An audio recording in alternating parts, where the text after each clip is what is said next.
يا ابني يا ابني الماتش خلص يا ابني، قوم. ماتش ايه؟ هو في ايه؟ ايه ده؟ الزمالك وبيراميدز، الفرقتين دول ان هم من اقوى فرقتين في الدوري، وبعديهم الاهلي، الزمالك والاهلي وبيراميدز. لو انت قاعد بتتفرج على الماتش ده 90 دقيقة او 90 دقيقة قسما بالله انا نايم، والناس اللي قاعدة معايا في اللوكيشن نايمين، والكابتن حاتم بطيشة اللي بيذاع الماتش قايلوا لك 5 دقايق بس حد صحاه.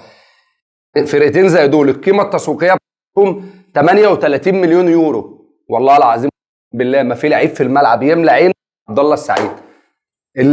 يعني انا مش عارف، يعني احنا ايه كوره في مصر؟ انا مش فاهم، ولا ملعب ولا لعيبه ولا مدير فني عارف يحط خطه، ولا حتى في جمهور ملعب. يعني حتى انا مش عارف والله يا جدعان، اقسم في فنيات الواحد ممكن يتكلم عليها. الوحيده اللي فتني في الزمالك هو محمد صبحي، يعني انا شايفه الوحيد اللي عايز يكسب، عايز الزمالك يعمل حاجه. لكن طول ال 90 دقيقه بنتفرج على ناس والله العظيم عتا في الملعب. ايه الكوره دي؟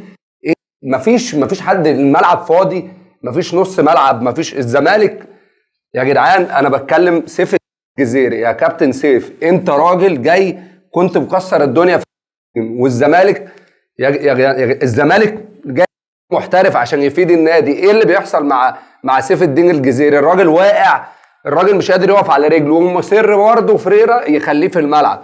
طب ما انا عندي يوسف اسامه نبيه يا جدعان. الشباب الزمالك قطاع الناشئين عنده كويس جدا، وقلنا قبل كده وهفضل اقولها ان الموسم اللي فات افضل موسم للزمالك على مدار الزمالك. وبعدين بيراميدز يا جماعه دي لعيبه جايه القيمه التسويقيه بتاعتها 18 مليون يورو، والله العظيم اقسم بالله بياكلوا عيش. الناس في الملعب والله العظيم في مصر بتاكل عيش، مفيش كوره. انا عايز اشوف كوره. الوحيد اللي فاهم كوره في الملعب عبد الله السعيد دوري، وبقيه الناس الناس كلها عيش. والله يا جدعان الكوره في مصر اكل عيش، لكن لو في جمهور في الملعب هيدي اللعيبه دي فوق دماغها، عشان انا عايز اتفرج. احنا مش جايبين لعيبه ب 40 مليون يورو مثلا في فرقتين، بس في فرقتين عشان نتفرج على العته ده. فين الكوره؟ فين الزمالك؟ بص يا صاحبي، انا النهارده رايح جايب مدير فني، 2 مديرين فني اجانب وبياخدوا بالدولار. هل الناس ادت كوره كعلم ليهم هم بره على الخطوط؟ ما حصلش. اللعيبه اللي في الملعب لا، المحترفين اللي في الفرقتين طلعوا كوره. طب اللعيبه المصريه اللي بتلعب طلعوا كوره برضه؟ ما حصلش. طب انا قاعد بقى مشجع اضايق نفسي ليه، او اتفرج ليه، او احرق دم مع الناس دي ليه؟ يعني انا مش فاهم. وبعدين برضه في سؤال كده يعني عايز اساله لاحمد زيزو، هو في ايه؟ هو انت صاحب النادي مثلا والناس واحنا ما نعرفش، عايز ياخد الكوره ويعدي ويروح ويقف ويطلع؟